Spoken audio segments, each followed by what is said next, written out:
Coucou tout le monde, bienvenue dans cette nouvelle vidéo. J'espère que vous allez bien, moi ça va très bien. Alors pour cette nouvelle histoire, je vais vous raconter une story time que je vais appeler sorcellerie, mais qui n'est pas vraiment de la sorcellerie. Vous allez comprendre pourquoi je dis ça en fin de vidéo. Mais juste avant de commencer cette nouvelle histoire, n'oubliez pas de vous abonner à ma chaîne, de liker cette vidéo et de partager cette vidéo au maximum afin que l'algorithme de YouTube donne beaucoup plus de visibilité à ma chaîne. Je vous en remercie. N'oubliez pas aussi de me laisser un petit commentaire pour me dire ce que vous en avez pensé, si vous avez aimé l'histoire ou non. Donc, sans plus attendre, le début de l'histoire. Le prénom de la principale intéressée n'a pas été précisé dans l'histoire, donc pour les besoins de la vidéo, je vais l'appeler Leila. Leila est youtubeuse spécialisée dans le paranormal. À chaque fin de vidéo, Leila a pour habitude de demander à ses abonnés s'ils ont des histoires à raconter afin qu'elle puisse en parler lors de ses prochaines vidéos. Un jour, Leila va recevoir un message de l'une de ses abonnées qui s'appelle Abir et elle va lui dire « Salam alaikum Leila, je voulais savoir s'il était possible que toi et moi on se rencontre car je n'habite pas très loin de chez toi et j'ai une idée pour l'une de tes prochaines vidéos qui pourrait cartonner. » En voyant ce message, Leila va tout de suite lui répondre et toutes les deux vont se donner rendez-vous quelques jours après. Lorsqu'elles se sont rencontrées, Leila va demander à Abir quelles étaient ses idées pour l'une de ses prochaines vidéos. Là, Abir, elle va lui dire « Écoute-moi bien, le 15 de ce mois-ci, il va y avoir un groupe de 10 femmes avec un sorcier très puissant qui va se réunir au cimetière qui se trouve à tel et tel endroit. Et si tu veux, tu pourras y assister, filmer toute la séance avec ce sorcier, mais ne t'inquiète pas, le gardien de ce cimetière, c'est mon oncle. Il faudra simplement lui donner un petit billet et il ne dira rien du tout. » Ensuite, elle va lui dire « Toutes les personnes qui seront présentes ce soir-là pourront demander à ce sorcier de leur faire une sorcellerie afin d'exaucer leurs souhaits. » En entendant cela, Leila, au lieu de refuser, elle va immédiatement accepter. Par la suite, Abir va lui dire « Par contre, une chose très importante, il faudra que tu viennes habiller tout en noir, avec un foulard noir sur la tête, et il faudra que tu apportes un tissu rouge, si possible une nappe rouge, afin de recouvrir l'une des tombes du cimetière qui servira d'autel aux sorciers. Mais par contre, je te préviens, il faudra que tu précises à la fin de cette vidéo que cette idée vient de moi et non de toi. » En entendant cela, Leila va lui dire « Il n'y a pas de problème, on fait comme ça. » Quelques jours plus tard, le 15 du mois est arrivé. Leila et Abir sont donc arrivés au cimetière. L'oncle de Abir était là à les attendre. Leila lui a donné un billet afin qu'il ne dise rien du tout et ensuite le gardien il est parti. Par la suite, quand elles sont arrivées à l'intérieur du cimetière, il y avait déjà le sorcier et les 10 autres femmes. Quand Leila a vu ces femmes-là et le sorcier, elle les a tous saluées. Ensuite, tout le monde a commencé à discuter avant que la séance ne commence. Quelques minutes plus tard, une voiture va se garer devant le cimetière. C'était une voiture de luxe et un homme va en descendre quelques secondes plus tard. Et cet homme-là, il était très chic. Il portait un costume 3 pièces et c'était un homme très classe, très élégant. Quand cet homme-là va entrer à l'intérieur du cimetière, il va saluer tout le monde et là le sorcier va lui dire « Ben en gros, il était temps, nous n'attendions que toi. Donc maintenant, la séance peut enfin commencer. » Par la suite, le sorcier va demander à cet homme-là de s'installer sur la tombe, puis il va lui demander pourquoi il était venu le voir. Là, l'homme en question va dire au sorcier « Eh ben moi, si je suis venu te voir ce soir, c'est tout simplement parce que j'ai mon collègue à moi, avec qui j'ai une entreprise en commun, qui m'a volé une certaine somme d'argent. et c'est une grosse somme d'argent. Et j'aimerais qu'il me rende la somme d'argent qu'il m'a volée. » En entendant cela, le sorcier lui a dit « Ne t'inquiète pas mon fils, il n'y a pas de problème. » Il a commencé à creuser un trou juste à côté de la tombe, puis par la suite il a glissé sa main à l'intérieur de ce trou pour en ressortir quelques secondes plus tard un coq noir. En voyant ça, tout le monde était choqué. En plus, Leïla, elle était là avec sa caméra et elle était en train de tout filmer. Bien évidemment, elle avait demandé l'autorisation à toutes les personnes qui étaient présentes ce soir-là si elles pouvaient les filmer. Bien évidemment, tout le monde va accepter, mais par contre à une seule condition, c'est que Leïla floute leur visage. Leïla, elle leur a dit « Il n'y a pas de problème, je flouterai chacun de vos visages. » Puis, quelques secondes après avoir sorti ce coq noir de sous terre, le sorcier va lui couper la tête. Ensuite, le sorcier va récupérer son sang. Il va demander à l'homme qui était venu pour lui demander de lui faire une sorcellerie de lui tendre la main.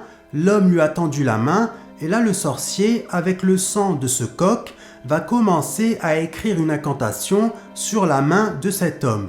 Et pendant qu'il était là en train d'écrire une incantation sur la main de cet homme, il était là en train de réciter une incantation à voix haute. Une fois la séance terminée, le sorcier va dire à cet homme « Ne t'inquiète pas, d'ici 2 semaines, ton collègue va te rembourser entièrement. » Par la suite, l'homme en question va payer le sorcier, ensuite il va partir. Puis par la suite, ça a été au tour des 10 autres femmes qui étaient présentes ce soir-là. Il y en avait qui étaient là pour guérir d'une certaine maladie, d'autres qui étaient là pour trouver l'amour, d'autres qui étaient là pour faire du mal à d'autres personnes, etc., etc. Un peu plus tard dans la soirée, quand les 10 femmes ont eu leur sorcellerie, ça a été au tour de Leïla de passer et de demander au sorcier ce qu'elle voulait exactement. De base, Leïla, elle voulait demander au sorcier de faire en sorte qu'elle explose encore plus sur YouTube et qu'elle ait des milliers et des milliers d'abonnés et que ses vidéos fassent des milliers, voire des millions de vues. Mais à la dernière seconde, elle va changer d'avis. Elle va dire au sorcier « Écoutez, moi en ce moment, je suis en procès contre mon frère car mes parents sont décédés et c'est lui qui a hérité de tout l'argent de mes parents ainsi que de la maison et il ne veut pas faire moitié-moitié avec moi. Donc s'il vous plaît monsieur, faites-moi une sorcellerie afin que je gagne et que je remporte le procès contre mon frère. » En entendant cela, le sorcier lui a dit « Ne t'inquiète pas ma fille, il n'y a pas de problème, tu vas voir, tu vas gagner. » Il va donc sortir encore une fois un coq noir de sous terre qu'il va décapiter quelques secondes plus tard. Ensuite, Leïla va lui tendre la main et il va écrire sur sa main avec le sang de ce coq une incantation. Par la suite, il va commencer à réciter ses incantations à voix haute. Puis, une fois terminé, il va lui dire « Ne t'inquiète pas ma fille, tu vas voir, dans pas longtemps, c'est toi qui vas gagner le procès contre ton frère. » En entendant cela, Leïla elle était vraiment trop contente. Donc elle lui a dit « Écoutez-moi monsieur, je vous promets que si je gagne ce procès, je reviendrai vous voir pour vous donner une très très grosse somme d'argent. » Là, le sorcier va la remercier, puis quelques secondes plus tard, il va lui tendre un verre d'eau et il va lui dire « Bois ce verre d'eau, comme ça va purifier tout ce qu'il y a à l'intérieur de ton corps. Toutes les choses mauvaises qui sont à l'intérieur de ton corps vont partir. » Leïla a donc bu ce verre d'eau d'une seule traite, puis quelques secondes plus tard, sa tête va commencer à tourner. Elle va commencer à avoir le vertige. Elle va donc attraper la main de Abir, puis quelques secondes plus tard, elle va s'évanouir. Pendant qu'elle était évanouie, elle va faire un cauchemar. Elle va rêver d'une femme avec un visage effrayant, des yeux très très rouges, habillée tout en noir, qui était en train de lui mordre sa main, mais limite à sang. Lorsqu'elle s'est réveillée, elle va voir la femme qu'elle venait de voir quelques secondes auparavant dans son cauchemar, en train de lui mordre la main, mais cette fois-ci en vrai. En voyant ça, elle a commencé à hurler de toutes ses forces et là la femme, elle a complètement disparu. Puis, quelques secondes plus tard, lorsque Leila va reprendre ses esprits à 100%, elle va regarder autour d'elle et là, il n'y avait plus personne. Le sorcier n'était plus là. Abir, pareil, elle aussi, elle n'était plus là. Et les 10 autres femmes qui étaient présentes ce soir-là, pareil, elles avaient complètement disparu. Ce qui fait que Leila, la pauvre, elle était là, seule, allongée à côté d'une tombe, au milieu du cimetière, et en plus en pleine nuit. En voyant qu'elle était seule dans le cimetière, elle s'est levée et elle est partie en courant direction son appartement. Une fois arrivée chez elle, Leila nous dit qu'elle avait l'impression de ne pas être seule. C'est comme s'il y avait une présence qui était avec elle dans son appartement. Elle a donc par la suite pris une bonne douche et vu qu'elle se sentait encore un petit peu étourdie, elle est partie dormir. Sauf qu'elle va dormir pendant plusieurs jours. À chaque fois qu'elle se réveillait, elle se sentait de nouveau fatiguée, donc elle se rendormait. Et ça a duré comme ça pendant plusieurs jours, ce qui fait qu'elle a loupé le procès, la date de procès qu'elle avait contre son frère. Le procès qu'elle avait contre son frère devait se tenir 2 jours plus tard, mais vu qu'elle n'arrêtait pas de dormir et qu'elle ne comprenait pas pourquoi elle était autant fatiguée, elle a loupé la date du procès.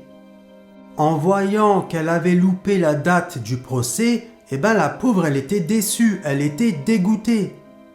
Un jour, son frère est venu la voir, donc celui avec qui elle était en procès, et il va lui dire « Écoute bien ce que je vais te dire. Ce que tu as fait au cimetière, je suis au courant de tout, car c'est moi qui ai organisé tout ça. » Quand elle a entendu ça, elle était choquée. Elle lui a dit « Comment ça, tu as organisé tout ça ?»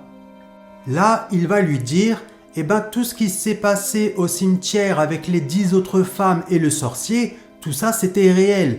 Toutes les personnes qui sont venues voir le sorcier ce soir-là pour lui demander de lui faire de la sorcellerie, c'était vraiment réel. Mais la personne qui était avec toi, Abir, en fait c'est une amie à moi. Et je lui ai demandé il y a quelque temps de cela de te contacter en message sur ton compte YouTube et de te dire qu'elle avait une idée de vidéo et qu'elle serait prête à faire une vidéo avec toi dans ce cimetière. Et c'est moi qui ai demandé à mon ami de te contacter. Puis il va lui dire, et par rapport au sorcier, c'est moi qui lui ai demandé de te donner quelque chose à boire afin que tu dormes pendant plusieurs jours et que tu loupes la date du procès. Quand elle a entendu ça, elle a commencé à pleurer toutes les larmes de son corps et elle a commencé à insulter son frère de tous les noms. À un moment donné, son frère va sortir une feuille et il va lui dire « Signe cette feuille ». Là, Leila, elle va lui dire « Non, je ne signe rien du tout. Qu'est-ce que c'est ?» Là, il va lui dire « Écoute, tu vas signer ça et en signant cette feuille, en gros, tu vas dire que tu refuses de porter plainte contre moi. Autrement, je vais te rendre folle. Je vais dire à ce sorcier de te faire une autre sorcellerie afin qu'il te rende folle. » En entendant les dires horribles de son frère, Leila, elle était choquée. Elle était en état de choc. Et donc, elle va lui dire « Écoute-moi bien, ta feuille, je ne vais pas la signer. Et d'ailleurs, que s'est-il passé au procès? J'ai perdu et toi, tu as gagné. Dis-moi, qu'est-ce qui s'est passé ?» Là, son frère va lui dire « toi, tu n'as pas perdu, mais tu n'as pas aussi gagné, et c'est pareil pour moi. Vu que tu n'étais pas présente, le juge a pris la décision de décaler la date de l'audience. » En entendant cela, Leila, elle était contente. Elle lui a dit « Écoute-moi bien, je vais parler à mon avocat et je vais lui raconter tout ce que tu viens de me dire. Et tu vas voir, je vais me battre. Et ce procès, grâce à Dieu, Inch'Allah, je vais le gagner. » Quand il a entendu ça, le frère de Leila, il a commencé à rigoler. Ensuite, il a laissé la feuille sur la table de Leila et il est parti. Quelques jours plus tard, Leila est allée voir un imam pour lui expliquer toute la situation. Elle lui a dit qu'elle a été dans un cimetière, qu'elle a vu un sorcier et que ce sorcier-là lui avait fait de la sorcellerie. Et donc, elle a demandé à cet imam de faire en sorte de lui retirer la sorcellerie et de faire en sorte qu'elle arrête de sentir la présence qu'elle ressentait quand elle était chez elle. En entendant les dires de Layla, l'imam lui a dit « Ne t'inquiète pas ma fille, avec l'aide d'Allah, Inch'Allah, je vais te guérir. » Par la suite, après quelques séances de Ruqya, Alhamdulillah, grâce à Dieu, Layla elle était complètement guérie. Quelque temps après, Layla va recevoir une nouvelle convocation du tribunal dans laquelle il était écrit la date et l'heure du nouveau procès. Quand Layla a reçu la convocation du tribunal, elle a commencé à prier Dieu du matin au soir pour lui demander de l'aider et de faire en sorte que ce soit elle qui gagne le procès contre son frère. Quelque temps après, Layla elle a assisté au procès et alhamdulillah, grâce à Dieu, c'est elle qui a gagné le procès contre son frère. Elle a eu la maison de ses parents à elle seule et tout l'argent que ses parents leur avaient légué, c'est elle qui a tout récupéré. Et son frère, dans l'histoire, il n'a eu rien du tout. Il n'a eu que ses yeux pour pleurer. Donc voilà, c'est la fin de cette histoire. J'espère que cette histoire vous aura plu. Si c'est le cas, n'oubliez pas de vous abonner à ma chaîne, de liker cette vidéo et de partager cette vidéo au maximum afin que l'algorithme de YouTube donne beaucoup plus de visibilité à ma chaîne. Je vous en remercie. N'oubliez pas aussi de me laisser un petit commentaire pour me dire ce que vous en avez pensé, si vous avez aimé cette histoire ou non. Je vous remercie d'avoir écouté cette histoire du début jusqu'à la fin. Prenez soin de vous, que Dieu vous protège et que Dieu vous préserve vous et vos proches. Quant à moi, je vous dis à la prochaine vidéo, Inch'Allah. Et quant à vous, je vous dis, prenez soin de vous. Gros bisous. Bye.